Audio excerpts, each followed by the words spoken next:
What's up? Where have you been? Oh my gosh, it's July 2nd, 2020.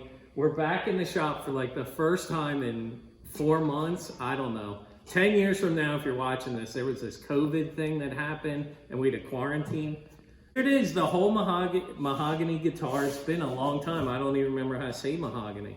But what we're about to do is cut a slot in our body for our neck to fit in. So this is a mortise and tenon joint. Some guitars will use a dovetail mortise and tenon. We're not getting that fancy or going that route, meaning our tenon is simply just a square. So if you are making your own neck, you would have maybe something like this, or if you buy one pre-made, you would have something like this. Pre-made ones might have a little recess with some threads for a bolt to go through here.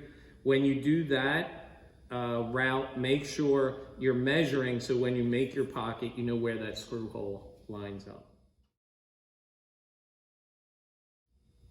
Before we get into our jig where we're going to be using our plunge router, what I need to do is know how deep does that mortise, which is the pocket, to accept the tenon, the tongue piece. So I'm just going to use my adjustable square and do that.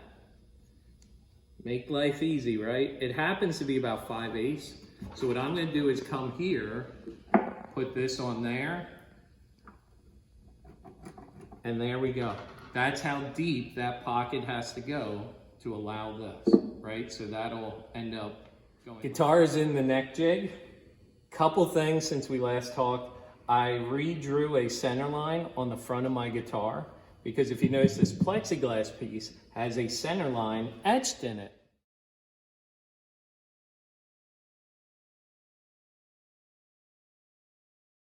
Why is that important? We need the guitar to be square in the jig, because let's over exaggerate. Say your guitar's like this, but then I'm cutting like this for my neck slot.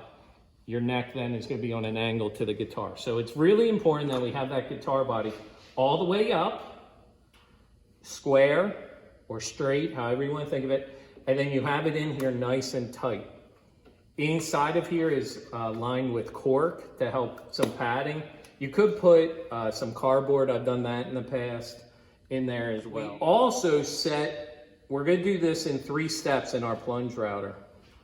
The 3rd step should get us really close to that pencil line. And we can measure again when we get to that point to make sure. So the next couple things is you'll see me plunge routing in here. When you're using a plunge router, be absolutely careful that this will be the first step. Then when you go to turn the second one and then the third one, make sure you're doing that turns when that bit is not moving.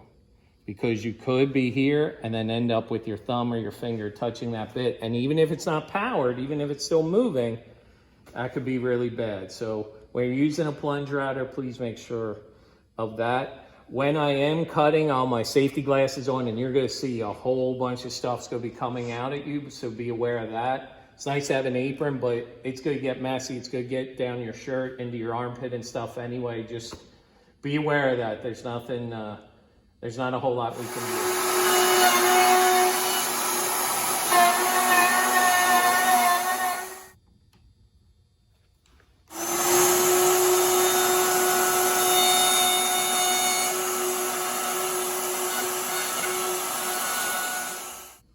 Nice and messy, right? Look at this, what a mess. But that's when it's fun, right? When things get messy, that's when you're having fun. We have our mortise, or our pocket, if you will, nice and clean. When we have this set up, you get nice straight lines, nice corner down here, the roundness of the bit. And it's just a flat router bit that we're using to do that. 3 steps instead of just doing it in one big thing.